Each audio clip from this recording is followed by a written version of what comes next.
नमस्कार विद्यार्थी मित्रांनो, इयत्ता 9वी विषय इतिहास।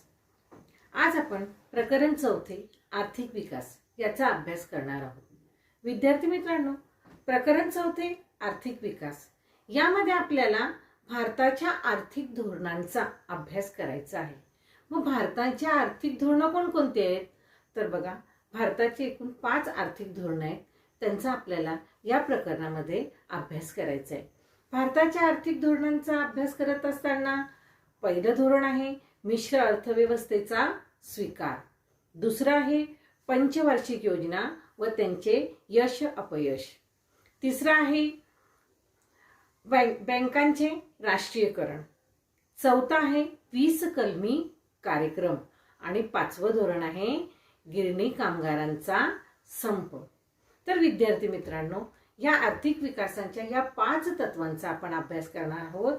या 5 धोरणांमध्ये आपण पाहणार आहोत की 1991 चे नवे आर्थिक धोरण याच्या विषय तत्वाने आपण या सर्व आर्थिक धोरणांचा अभ्यास करणार आहोत।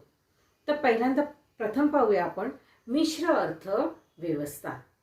मिश्र अर्थव्यवस्था तर पहा, भारताला स्वातंत्र्य मिळण्यापूर्वीच आपण कोणत्या प्रकारच्या अर्थव्यवस्थेचा स्वीकार करायचा याविषयी विचारमंथन चालू होते आणि त्यावेळी प्रधानमंत्री पंडित नेहरू यांनी कोणताही टोकाचा मार्ग स्वीकारण्याऐवजी मध्यम मार्गाचा अवलंब केला।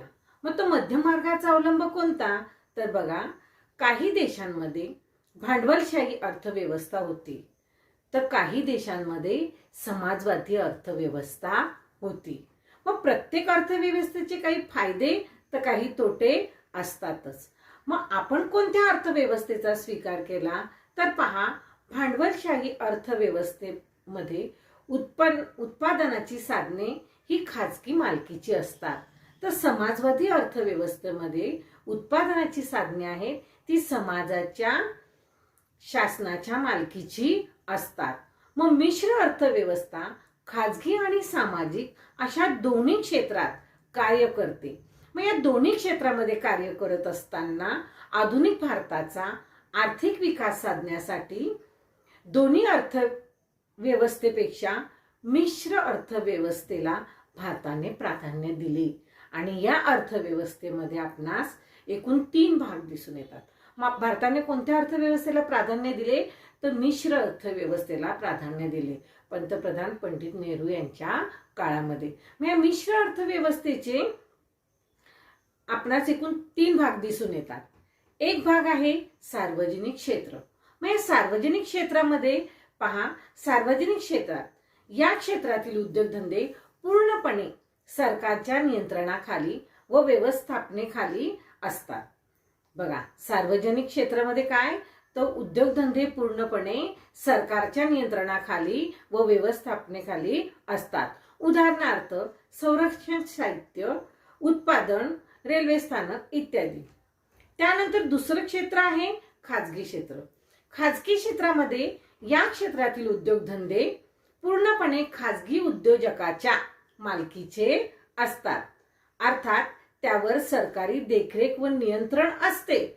उदाहरणार्थ उपभोग्य वस्तू। मग उपभोग्य वस्तू म्हणजे काय, जे सर्वसामान्य माणसं आपल्या ज्या नियमित वस्तू विकत घेतात, ज्या वस्तूंचा वापर करतात त्यांना उपभोग्य वस्तू असे म्हणतात।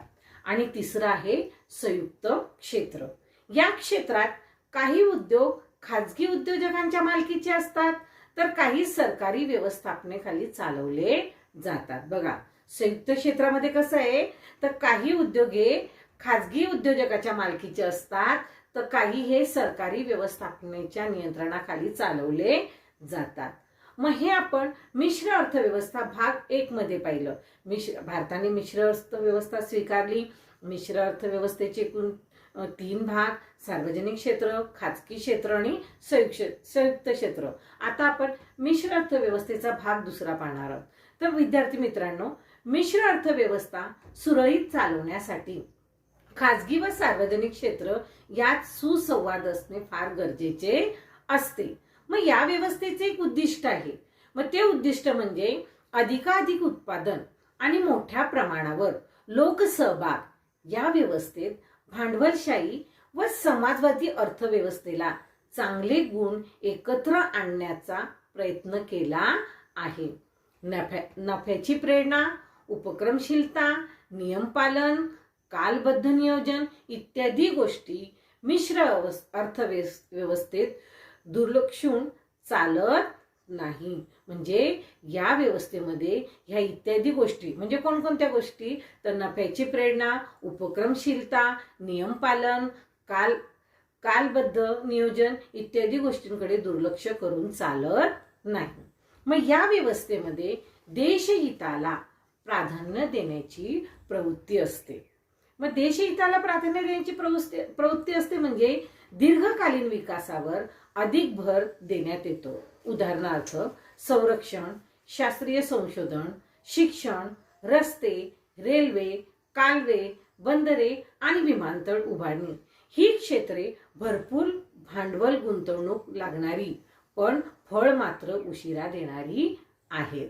बघा, ही क्षेत्र काय आहेत? याच्यामध्ये भांडवल भरपूर लागते, गुंतवणूक भरपूर लागते, परंतु याचं फळ मात्र काय मिळतं? उशिरा मिळतं. म्हणजे आर्थिक जो काही नफा आहे तो उशिरा मिळतो.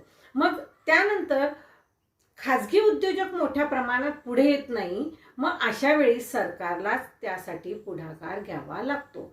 आता खाजगी उद्योजक जे आहेत ते अशा क्षेत्रामध्ये लवकर पुढे येत नाही, कारण त्यांना लगेच नफा हवा असतो. मग अशा क्षेत्रामध्ये मग कोणाला पुढाकार घ्यावा लागतो? तर सरकारलाच पुढाकार घ्यावा लागतो. मग वरील पद्धतीने मिश्र अर्थव्यवस्थेचे प्रारूप वापरून पंचवार्षिक योजनेचा स्वीकार करून भारताने विकासाची वाटचाल सुरू केली. बघा, भारताने पंचवार्षिक योजनेचा स्वीकार करून काय अर्थव्यवस्थेच्या याच्यामध्ये स्वीकार करून भारताच्या विकासाची वाटचाल सुरू केली. मग 1973च्या औद्योगिक धोरणाने विकासाची गती वाढली आणि या धोरणानुसार अवजड उद्योजक घराणे व परकीय उद्योग यांचा प्रभाव आटोक्यात आणणे आणि प्रादेशिक विकासाचा समतोल साधणे या गोष्टींना प्राधान्य दिले गेले. मग या गोष्टींना प्राधान्य दिले गेले म्हणजे काय? तर बघा, सर्वसामान्य लोकांसाठी लघु उद्योग, ग्राम उद्योग, घरगुती उद्योग यांच्या विकासावर लक्ष देण्यात आले आणि यामुळे सहकार क्षेत्राकडे विशेष लक्ष द्यायला सुरुवात झाली. उदाहरणार्थ सहकारी साखर कारखाना वगैरे इत्यादी. म्हणजे पहा, पंचवार्षिक योजनेचा स्वीकार 1973 मध्ये केला गेल्यानंतर जे काही औद्योगिक धोरणांच्या विकासाची जी काही गती वाढली, मग या धोरणानुसार अवजड उद्योजक घराणी व परकीय उद्योग यांचा प्रभाव आटोक्यात आणणे आणि प्रादेशिक विकासांचा समतोल साधणे या गोष्टींकडे जास्त प्रमाणामध्ये प्राधान्य दिलं गेलं. मग यामध्ये लघु उद्योग, ग्राम उद्योग, घरगुती उद्योग याच्या विकासावर लक्ष देण्यात आले आणि सहकार क्षेत्राकडे म्हणजे विशेष लक्ष द्यायला सुरुवात झाली आणि यामुळे सर्वसामान्य जनतेला उद्योग मिळाले. उदाहरणार्थ सहकारी साखर कारखाना वगैरे इत्यादी. पंचवार्षिक योजना. तर पहा विद्यार्थी मित्रांनो, भारत स्वतंत्र होईपर्यंत परकीय राजवटीने भारताचे पुरेपूर आर्थिक शोषण केलेले होते. म्हणजे इंग्रजांनी आपल्या देशाचे संपूर्ण पुरेपूरपणे आर्थिक शोषण केले होते. कधी? तर भारत स्वतंत्र होईपर्यंत. मग भारत स्वतंत्र होईपर्यंत परकीय राजवटीने भारताचे पुरेपूर आर्थिक शोषण केले होते. उदाहरणार्थ दारिद्र्य, बेकारी, लोकसंख्या वाढ, त्यानंतर निकृष्ट राहणीमान, शेती व उद्योगधंदे. कोणकोणत्या ह्याच्यावर पुरेपूर शोषण केले होते? तर दारिद्र्य, बेकारी, लोकसंख्या वाढ, निकृष्ट राहणीमान, शेती व उद्योगधंदे. मग शेती व उद्योगधंदे म्हणजे इंग्रज काय करायचे, आपल्या देशातला कच्चा माल त्यांच्या देशामध्ये न्यायचे, तो पक्का करायचे आणि पुन्हा तो आपल्या देशामध्ये जास्त किमतीला आपल्याला येऊन विकायचे. म्हणजे त्यांच्या राजवटीमध्ये त्यांनी आपले जे शेतकरी, कसबी, कारागीर वगैरे यांचे इतके शोषण केलेले होते की त्यामुळे सर्वीकडे दारिद्र्यच होतं, बेकारी होती आणि लोकसंख्या वाढ, लोकांचे निकृष्ट राहणीमान आणि पुढे मग शेती व उद्योगधंदे यांची अल्प उत्पादन क्षमता, तसेच ज्ञान, विज्ञान आणि तंत्रज्ञान या संबंधीचा मागासलेपणा अशा बिकट समस्या देशासमोर होत्या इंग्रजांच्या काळामध्ये. मग त्या सोडवण्यासाठी नियोजनाची गरज आवश्यक होती. मग ह्या समस्या सोडवण्यासाठी नियोजनाची गरज आवश्यक होती. मग 1950 मध्ये भारत सरकारने नियोजन मंडळाची स्थापना केली. प्रधानमंत्री पंडित जवाहरलाल नेहरू या मंडळाचे अध्यक्ष होते आणि त्यांच्या अध्यक्षतेखाली या मंडळाने कृषी आणि ग्रामीण विकास, संतुलित औद्योगिकरण, त्यानंतर किमान जीवनमानाची तरतुदे, लोकशाहीशी सुसंगत असा आर्थिक विकास, नियोजनाची आखणी व अंमलबजावणी यामध्ये लोकांचा सहभाग आणि व्यक्तींचा विकास करणारी 5 वर्षाची योजना तयार केली. ह्याच 5 वर्षाच्या योजनेला पंचवार्षिक योजना असे म्हणतात. मग ह्या 5 वर्षाची जी काही योजना तयार केली ही योजना म्हणजेच पंचवार्षिक योजना होय. मग पंचवार्षिक योजना होय. या पंचवार्षिक योजनेचे मग काही कोणतीही योजना जर राबवायची असेल, कोणतेही जर नियोजन करायचं असेल तर त्यासाठी त्याचे उद्दिष्ट साध्य करणं फार गरजेचे असतात. मग ह्या पंचवार्षिक योजनाचे नियोजनाचे काही मूलभूत तत्व होते. उदाहरणार्थ, जी गोष्ट आपल्याला साध्य करायची आहे त्या गोष्टीसाठी काहीतरी नियोजन करावे लागते. मग नियोजनाचे मूलभूत तत्व होते ते म्हणजे एखाद्या देशातील साधन सामग्रीचे प्रमाणशीर वाटप व तेथील मनुष्यबळाचा योग्य वापर त्या देशातील जनतेच्या गरजा भागवण्यासाठी झाला पाहिजे. हे नियोजनाचे सर्वसामान्य तत्व होते आणि आहे. म्हणजे काय नियोजनाचं मूलभूत तत्व काय, तर एखाद्या देशातील साधन सामग्रीचे प्रमाणशीर वाटप आणि तेथील मनुष्यबळाचा योग्य त्या देशातील जनतेच्या गरजा भागवण्यासाठी झाला पाहिजे. हे नियोजनाचे सर्वसामान्य तत्व होते. मग अशा पद्धतीने या योजनांची उद्दिष्ट कोणत्या प्रकारची होती? ह्या योजनांची एकूण 10 उद्दिष्ट आहेत. पहा, या योजनांची एकूण किती? 10 उद्दिष्ट. एक म्हणजे राष्ट्रीय उत्पादनामध्ये वाढ. दुसरं आहे मूलभूत उद्योगधंद्यांवर भर देऊन झपाट्याने औद्योगिकरण घडवून आणणे. तिसरं म्हणजे अन्नधान्याच्या बाबतीमध्ये देश स्वावलंबी बनावा म्हणून कृषी उत्पादनामध्ये वाढ घडवून आणणे. चौथा आहे वाढत्या प्रमाणावर रोजगार उपलब्ध करून देऊन देशातील मनुष्यबळांचा पुरेपूर उपयोग करून घेणे. म्हणजे इतर देशावर अवलंबून न राहता आपल्याजवळ जे काही मनुष्यबळ आहे त्याचा उपयोग करून देशाचा आर्थिक विकास वाढवणे. पाचवा आहे प्राप्ती आणि संपत्ती यामधील विषमता दूर करणे. सहावा आहे वस्तूच्या किमती स्थिर पातळीवर ठेवणे. म्हणजे ज्या वस्तूच्या किमती ठरवून दिलेल्या आहेत त्या सतत न बदलणे. म्हणजे त्याचा जनतेला जास्तीत जास्त उपयोग होतो, त्या स्थिर पातळीवर ठेवणे. सातवा आहे कुटुंब नियोजन करून वाढत्या लोकसंख्येला आळा घालणे. आणि आठवा आहे दारिद्र्य निवारण करून राहणीमान उंचावणे. हे फार गरजेचं आहे. त्यानंतर 9 आहे सामाजिक सेवांचा विकास करणे. आणि शेवटचं 10 आहे आर्थिक क्षेत्र स्वावलंबी करणे. मग पहा विद्यार्थी मित्रांनो, योजना जी काही केली गेलेली आहे या योजनांची एकूण उद्दिष्ट, पंचवार्षिक योजनांची एकूण उद्दिष्ट किती आहेत? 10. ती आपण आता पाहिली. आता पुढे पाहूया. मग अशा पद्धतीने मग ह्या एकूण पंचवार्षिक योजना ज्या आहेत त्या एकूण किती आहेत? एकूण पंचवार्षिक योजना एकूण 9 आहेत. त्यापैकी आता आपण पहिली पंचवार्षिक योजना पाहणार आहोत. बघा, पहिली पंचवार्षिक योजनेचा काळ आहे 1951 ते 1956.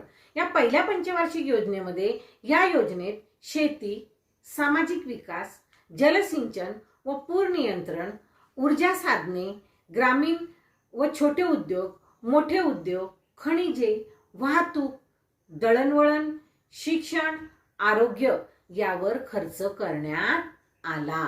तो सुद्धा नियोजनबद्ध आर्थिक विकासाची पायाभरणी करणारी ही योजना होती. बघा, पहिल्या पंचवार्षिक योजनेचा काळ आहे 1951 ते 1956. या योजनेमध्ये सामाजिक विकास, शेती, जलसिंचन, पूर नियंत्रण, ऊर्जा साधने, ग्रामीण व छोटे उद्योग, मोठे उद्योग, खनिज, वाहतूक, दळणवळण, शिक्षण, आरोग्य या सर्वांवर खर्च करण्यात आला.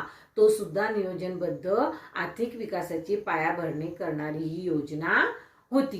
ही झाली पहिली पंचवार्षिक योजना.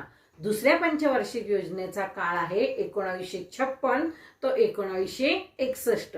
म्हणजे दुसऱ्या पंचवार्षिक योजनेमध्ये या योजनेत औद्योगिकरणाचे महत्वाकांक्षी उद्दिष्ट साध्य करायचे होते. मग ते महत्वाकांक्षी उद्दिष्ट कोणते साध्य करायचे होते? तर बघा, दुर्गापूर, भिलाई, राऊरकेला येथील पोलादाचे जे काही कारखाने होते, सिंदरी येथील रासायनिक खताचा कारखाना, चित्तरंजन येथील रेल्वे इंजिनचा कारखाना, पेरापूरचा आगगाडीच्या डब्यांचा कारखाना, विशाखापट्टणमच्या जहाज बांधणीचा कारखाना इत्यादी प्रचंड व अवजड उद्योगधंद्याचे कारखाने जे आहेत ते सार्वजनिक क्षेत्रात उभारण्यात आले.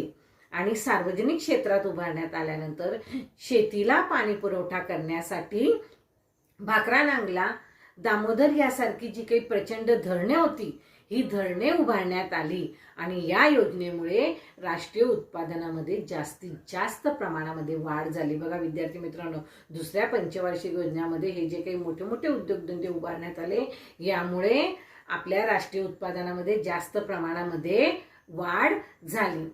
त्यानंतर तिसरी पंचवार्षिक योजना आहे. तिसऱ्या पंचवार्षिक योजनेचा काळ आहे 1961 ते 1966. या योजनेत उद्योग व कृषी विकासाचे संतुलन साध्य करायचे होते. दर साल राष्ट्रीय उत्पादनामध्ये वाढ घडवून आणणे यासाठी अवजड उद्योग, वाहतूक, खनिज उद्योग विकास, विषमतेचे निर्मूलन करणे आणि रोजगार संधी विस्तार हा यामागचा मुख्य हेतू होत्या. बघा, तिसऱ्या पंचवार्षिक योजनेमध्ये कोणता हा मुख्य हेतू होता. मग तिसऱ्या पंचवार्षिक योजनेनंतर 3 एकवर्षीय योजना, बघा तिसऱ्या पंचवार्षिक योजनेनंतर 3 एकवर्षीय योजना म्हणजे 1966 ते 1969 या काळामध्ये या 3 एक वर्षीय योजना हाती घेण्यात आल्या. आणि या काळातच तीव्र दुष्काळाचा सामना करावा लागला. त्यानंतर चीनचे आक्रमण आणि पाकिस्तानची युद्ध सुद्धा, यामुळे चीनचे आक्रमण आणि पाकिस्तानची युद्ध यामुळे विकासाच्या कामापेक्षा संरक्षणाकडे व दुष्काळ निवारणाकडे सरकारला अधिक लक्ष द्यावे लागले. आणि या गोष्टीमुळे भारताच्या अर्थव्यवस्थेवर फार ताण पडला. दुसऱ्या पंचवार्षिक योजनेमध्ये आपल्या उत्पादनामध्ये वाढ झाली, परंतु तिसऱ्या पंचवार्षिक योजनेच्या वेळेस एक वर्षीय योजनांचं नियोजन करण्यात आलं आणि त्यामध्येच चीनचे आक्रमण, त्यानंतर दुष्काळ, मग ह्या सर्वच संरक्षण या सर्वांकडे लक्ष द्यावे लागले. आणि मग या गोष्टीमुळे काय झालं की भारताच्या अर्थव्यवस्थेवर फार ताण पडला. आता पाहणार आहोत आपण चौथी पंचवार्षिक योजना. या चौथ्या पंचवार्षिक योजनेचा काळ आहे 1969 ते 1974. या योजनेची उद्दिष्ट ठरवताना भारत स्वावलंबी बनावा, मूलभूत उद्योगाचा सरकारने विकास करावा, आर्थिक विकासाचा वेग वाढावा आणि समाजवादी समाज रचना निर्माण करण्याकडे लक्ष पुरवावे असे ठरवण्यात आले. चौथ्या पंचवार्षिक योजनेमध्ये असे ठरवण्यात आले. आणि या योजनेच्या काळातच देशातील 14 प्रमुख बँकांचे राष्ट्रीयकरण करण्यात आले. बघा, या काळामध्ये काय देशातील 14 प्रमुख बँकांचे काय करण्यात आले, राष्ट्रीयकरण करण्यात आले. मग ही योजना अपेक्षे इतकी यशस्वी झाली नाही. मग ही योजना अपेक्षित इतकी यशस्वी झाली नाही, म्हणून चौथ्या योजना काळात बांगलादेश युद्धाचे परिणाम भारतीय अर्थव्यवस्थेला सहन करावे लागले आणि निर्वासितांवरील जो काही खर्च होता तो सुद्धा सहन करावा लागला. मग यामुळे काय झालं तर सरकारी नोकरांची पगार वाढ, रेल्वे कर्मचाऱ्यांची वेतन वाढ, रेल्वे कर्मचाऱ्यांची वेतनवाढ, आंतरराष्ट्रीय बाजारातील पेट्रोलचे वाढते भाव यामुळे भारतीय अर्थव्यवस्थेला धक्के सहन करावे लागले. हे सर्व कोणत्या पंचवार्षिक योजनेमध्ये झालं विद्यार्थी मित्रांनो, तर चौथ्या पंचवार्षिक योजनेमध्ये हे झालं. यानंतर आता आपण पाहणार आहोत पाचवी पंचवार्षिक योजना. या पाचव्या पंचवार्षिक योजनेचा काळ आहे 1974 ते 1979. यामध्ये बघा, गरिबी दूर करून देश आर्थिकदृष्ट्या स्वावलंबी बनवण्याचे प्रमुख उद्दिष्ट डोळ्यासमोर ठेवून ही योजना तयार करण्यात आली. आणि या योजनेमध्ये राष्ट्रीय उत्पादनामध्ये वाढ करणे, मोठ्या प्रमाणावर रोजगार उपलब्ध करून देणे, शिक्षण, सकस आहार, पिण्याच्या पाण्याचा पुरवठा करणे, वैद्यकीय उपचाराच्या सुविधा ग्रामीण भागाला पुरवणे आणि ग्रामीण भागामध्ये वीज पुरवठा, दळणवळणाची साधने या सर्व पुरविण्यासाठी रस्ते बांधणे फार गरजेचे होते. मग समाज कल्याणाच्या योजना व्यापक प्रमाणावर राबवणे, कृषी विकास घडवून आणणे, मूलभूत उद्योगधंदे वाढवणे, अन्नधान्य व इतर जीवन उपयोगी वस्तूंची खरेदी एकाधिकार पद्धतीने करून त्या सार्वजनिक वितरण व्यवस्थाद्वारा गरिबांना रास्त किमतीमध्ये पुरवणे अशी उद्दिष्ट नमूद करण्यात आली. कितव्या तर पाचव्या पंचवार्षिक योजनेमध्ये. आणि मग ह्या पाचव्या पंचवार्षिक योजनेच्या काळातच दारिद्र्य निवारण व रोजगार वाढवणे शक्य झाले नाही. म्हणून 1977 मध्ये लोकसभेच्या निवडणुकीमध्ये काँग्रेस पक्षाचा पराभव झाला आणि जनता पक्ष जेव्हा सत्तेवर आला, मग नव्या सरकारने पाचवी पंचवार्षिक योजना 1978च्या मार्च अखेर समाप्त करून एप्रिल 1978 पासून 1 एप्रिल 1978 पासून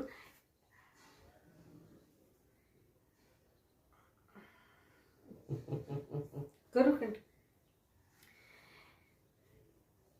1978च्या मार्च अखेरपर्यंत समाप्त करून एप्रिल 1978 पासून साखळी योजना सुरू केली. मग आता साखळी योजनेमध्ये बघा, परंतु ती साखळी योजना जी आहे ती अपयशी ठरली आणि 1980 मध्ये लोकसभेच्या मध्यवर्ती निवडणुका होऊन काँग्रेस पक्ष पुन्हा सत्तेवर आला आणि या सरकारने साखळी योजना बंद करून पुन्हा जुन्या पद्धतीचे नियोजन सुरू केले. म्हणजे जो सरकारचा पक्ष निवडून येतं तो आपल्या जेही काही कार्यभाग आहे त्यामध्ये तो बदल करण्याचा प्रयत्न करत असतो. त्यानंतर आता पुढे पाहूया सहावी पंचवार्षिक योजना. 1980 ते 1985चा काळ आहे सहावी पंचवार्षिक योजनेचा. या योजनेचा भर दारिद्र्य निर्मूलन व रोजगार निर्मिती यावर होता. योजनेची उद्दिष्टे पुढील प्रमाणे होती. ती म्हणजे अर्थव्यवस्थेच्या विकास दरामध्ये लक्षणीय वाढ करणे, गरिबी व बेकारी यांच्या प्रमाणामध्ये घट करणे, लोक छोटी कुटुंब पद्धती स्वेच्छेने स्वीकारतील असे धोरण ठेवून लोकसंख्या वाढीवर नियंत्रण ठेवणे. हे सहाव्या पंचवार्षिक योजनेत पुढील कार्यक्रम राबवण्यात आले. मग बघा, सहाव्या पंचवार्षिक योजनेमध्ये एक एकात्मिक ग्रामीण विकास कार्यक्रम, त्यालाच IRDP असे म्हणतात. त्यानंतर दुसरं ग्रामीण भूमिहीन विकास कार्यक्रम, त्यालाच RLEGP असे म्हणतात. त्यानंतर राष्ट्रीय ग्रामीण रोजगार कार्यक्रम NREP आणि चौथा आहे सलेम पोलाद प्रकल्प म्हणजे SPP.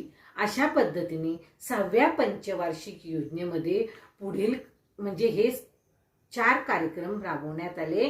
एकात्मिक ग्रामीण विकास कार्यक्रम, ग्रामीण भूमिहीन विकास कार्यक्रम, राष्ट्रीय ग्रामीण रोजगार कार्यक्रम आणि सलेम पोलाद कार्यक्रम. यानंतर आता आपण पाहणार आहोत 7वी पंचवार्षिक योजना. 7व्या पंचवार्षिक योजनेचा जो काही काळ आहे विद्यार्थी मित्रांनो, तो 1985 ते 1990चा काळ. या योजनेचा भर अन्न, रोजगार आणि उत्पादकता यावर होता.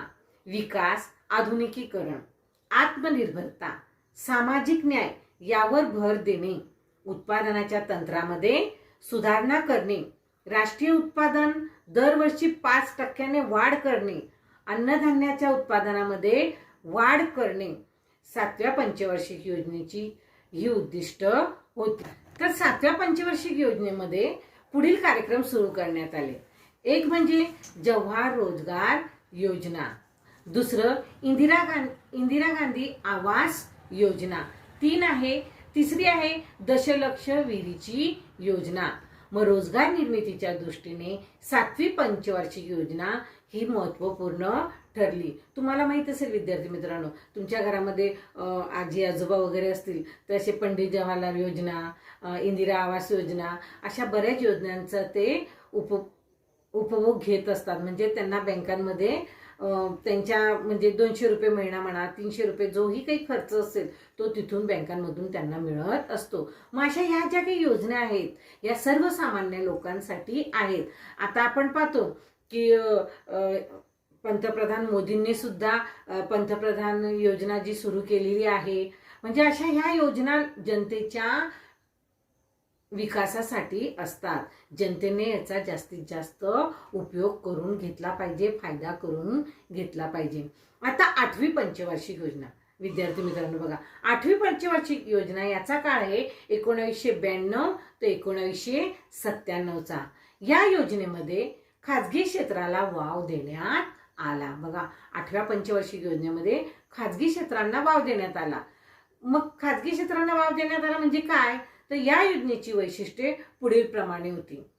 राष्ट्रीय उत्पादन वाढीचा दर 6.5% इतका राखणे,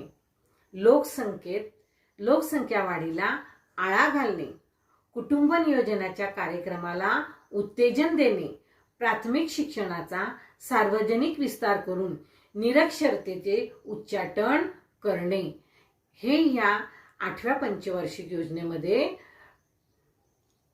सिद्ध करण्यात आलं. आणि या 8व्या पंचवार्षिक योजनेत पुढील कार्यक्रम सुद्धा करण्यात आले. म्हणजे प्रधानमंत्री रोजगार योजना मी आताच तुम्हाला सांगितलं, जी आता नरेंद्र मोदींचं सुद्धा चालू आहे. त्यानंतर महिला समृद्धी योजना, राष्ट्रीय सामाजिक आर्थिक सहाय्य योजना, मध्यान्ह आहार योजना, इंदिरा महिला योजना, गंगा कल्याण योजना. आता मध्यान्ह आहार योजना याचा उपभोग तुम्ही घेता. शाळेमध्ये इयत्ता 1 ते 8वीच्या विद्यार्थ्यांना मधल्या सुट्टीमध्ये जो काही शालेय आहार दिला जातो, खिचडी वगैरे तुम्ही खाता, तो हा मध्यान्ह आहार योजनेचाच एक भाग आहे. 8व्या पंचवार्षिक योजनेमध्ये खाजगी क्षेत्राचे महत्त्व वाढले आणि 1991 मध्ये स्वीकारलेल्या उदार व मुक्त धोरणाचे प्रतिबिंब या योजनेमध्ये आपल्याला दिसून येते. त्यानंतर आहे 9वी पंचवार्षिक योजना. बघा, एकूण 9 पंचवार्षिक योजना आहेत. आता शेवटची आहे 9वी पंचवार्षिक योजना. हिचा काळ आहे 1997 ते 2002. मग 1997 ते 2002 पर्यंतच्या या 5 वर्षाच्या काळामध्ये 9व्या पंचवार्षिक योजनेने कोणती धोरणं स्वीकारली, तर कृषी व ग्रामीण विकास या योजनेत भर देण्यात आला आणि आर्थिक विकासाचा दर वाढवणे, पायाभूत क्षेत्रामध्ये निकोप स्पर्धा निर्माण करणे, परकीय गुंतवणुकीसाठी औद्योगिक धोरणाला नवी दिशा देणे ही या योजनेची उद्दिष्ट होती.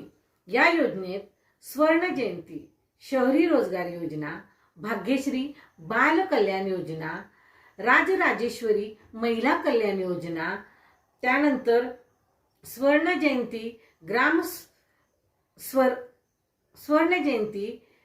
स्वर योजना, त्यानंतर जव्हार ग्राम समृद्धी योजना, अंत्योदय अन्न योजना, प्रधानमंत्री ग्राम सडक योजना इत्यादी कार्यक्रम या योजनांमध्ये सुरू करण्यात आले. भाग्यश्री बाल कल्याण योजना म्हणजे मुलींना सरकार जे काही स्कॉलरशिप स्वरूपामध्ये म्हणजे शिष्यवृत्ती स्वरूपामध्ये पैसे देतात, ती भाग्यश्री बाल कल्याण योजनाचा उपभोग बरेच विद्यार्थिनी घेत आहेत. शाळेत तुम्हाला नेहमी सूचना येत असते. मग या योजनेत संपर्क व्यवस्था आणि सेवा क्षेत्राची प्रगती अपेक्षित प्रमाणामध्ये साध्य झाली आणि बांधकाम, दळणवळण या क्षेत्रामध्ये वाढ झाली. तर विद्यार्थी मित्रांनो, भाग पहिला प्रकरण 4 आर्थिक विकास याचा भाग पहिल्यामध्ये आपण पाहिलं की मिश्र अर्थव्यवस्था का स्वीकारण्यात आली, मिश्र अर्थव्यवस्थेचा भाग पहिला, भाग दुसरा, त्यानंतर बँकांचे राष्ट्रीयकरण पाहिले गेले. बँकांचे राष्ट्रीयकरण कशा पद्धतीने 14 बँकांचे राष्ट्रीयकरण करण्यात आले आणि एकूण जी पंचवार्षिक योजना स्वीकारण्यात आली, या पंचवार्षिक योजनेचा स्वीकार केल्यानंतर एकूण 9 पंचवार्षिक योजनांचा आपण भाग पहिल्यामध्ये अभ्यास केला. आता यापुढील प्रकरणाची जी माहिती आहे ती आपण भाग दुसऱ्यामध्ये पाहणार आहोत.